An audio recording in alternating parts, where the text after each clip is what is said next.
শুভ সকাল বন্ধুরা, আশা করছি তোমরা সবাই ভালো আছো। আমিও খুব ভালো আছি। তো চলো এইভাবে দিনটাকে স্টার্ট করি। তো সোজা চলে গেছিলাম সকালবেলা বাজারে আর 14 শাক আনার জন্য। তো 14 শাক নিয়ে চটপট বাড়িতে চলে এলাম। আর এসেই দেখছি আমার ছেলে শরবত বানিয়ে আমাকে দিল। কি ভাগ্য আমার। তো চলো যাই হোক, আজকের আমি রান্না করব পেঁপে আলু দিয়ে মাংসর একদম হালকা পাতলা ঝোল আর 14 শাক ভাজা আর ওর জন্য একটু পেঁপে সেদ্ধ। তো যাই হোক, আজকের বিকেলবেলায় অনেকগুলো কাজ আছে, তার জন্য একদম সকাল সকাল আমি রান্না চাপিয়ে দিয়েছি। আর ওকে বলেছিলাম, মাটির প্রদীপ এনেছিলাম, ওকে ভিজিয়ে রাখতে বলেছিলাম। তো ও আমার হাতে হাতে কিছু কাজ করে দিচ্ছিল। তো আমাকে অনেক প্রশ্ন করলো যে মা, লাল রং বেরোচ্ছে কেন প্রদীপ থেকে। তো যাই হোক, ওর অনেক প্রশ্ন। তো ওকে আবার সকাল সকাল স্নান টান করিয়ে দিয়ে খেতে বসিয়ে দিলাম আমি পেঁপে সেদ্ধ মাংসের ঝোল দিয়ে ভাত। তো আজকাল লোক খুব একটা খেতে পাচ্ছে না, খুব একটা খিদে হচ্ছে না। তো যাই হোক, আমি শাক ভাজা দিয়ে ভাত খেয়ে নিলাম। আর ভাবলাম যে না, রেস্ট নেওয়ার দরকার নেই, কারণ অনেকটা টাইম যাবে আলপনা দিতে। তো সেই কারণে তুলি কিনে নিয়ে এসেছিলাম, রং সমস্ত কিছু রেডি করে আমি চলে গেলাম কমিউনিটি হলে। আর এখানে দেখো, আমি মোটামুটি স্কেচ পেন দিয়ে আগে মেজারমেন্ট করে আলপনাগুলো এঁকে নেওয়ার চেষ্টা করছিলাম। তো অনেকটা টাইম যায় এই আলপনা দিতে। তো সেই কারণে আমি একটু তাড়াতাড়ি চলে গেছিলাম কমিউনিটি হলে। আর আমি এখানে এসে আরও দুটো পুচকি সঙ্গী পেয়ে গেছি, কারণ নেক্সট ইয়ার থেকে আমি ওদেরকে বলেছি যে ওরা দুজনেই আলপনা দেবে। আমাদের বয়স হয়েছে, হাঁটু মুড়ে কি আর ঘন্টার পর ঘন্টা কলকা দেওয়া সম্ভব।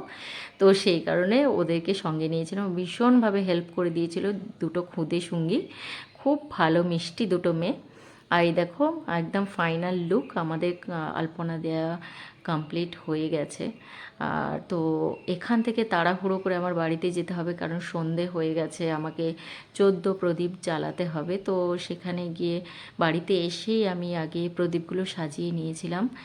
আর এক এক করে আমি প্রদীপগুলোর সমস্ত জায়গা যেগুলো জ্বালিয়ে দেওয়ার জায়গা, সেগুলোতে আমি সাজিয়ে দিয়ে দিয়েছিলাম। আর দেখো, বাটিতে করেই আমি সলতেগুলো মানে তেলে চুবিয়েছিলাম, কিন্তু ব্যাপারটা হচ্ছে ব্যাড লাক, এই বাটি থেকে তেলগুলো ঠিকঠাক পড়ছিল না, বাইরেই সমস্ত কিছু পড়ে যাচ্ছিল। আর এই দেখো, ঠাকুর ঘরে দিয়েছিলাম, রান্নাঘরে, বারান্দায়, তো সব জায়গায় দিয়েছিলাম।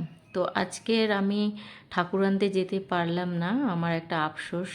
ঠাকুর আনতে যেতে পারিনি, কারণ তখনও আলপনাটা দেয়া কমপ্লিট হচ্ছিল না আমার।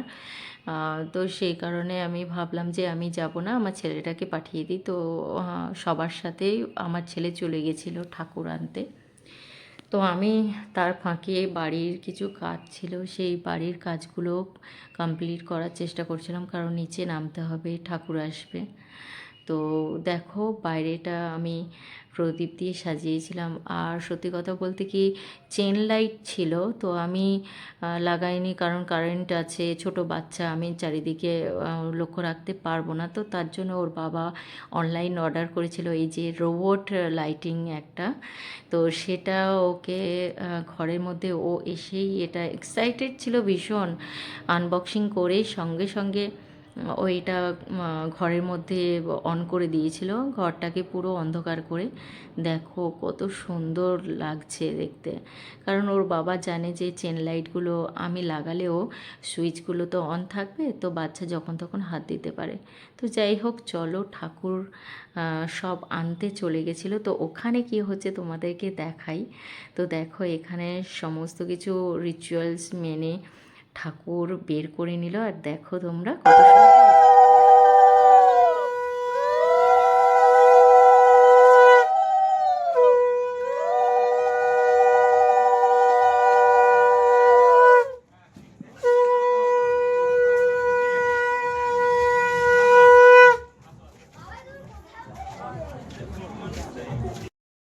মাকে আমরা এইভাবেই নিয়ে এসে থাকি। আর দেখো, সবাই মিলে মাকে তার আসনে বসানোর চেষ্টা করছে। তো ফাইনালি দেখো, তো চলো আজকের মতো টাটা।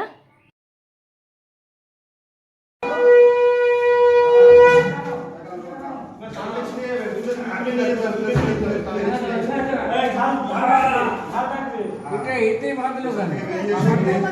হ্যাঁ আগে সোজাটা দেখো, সোজাটা দেখো।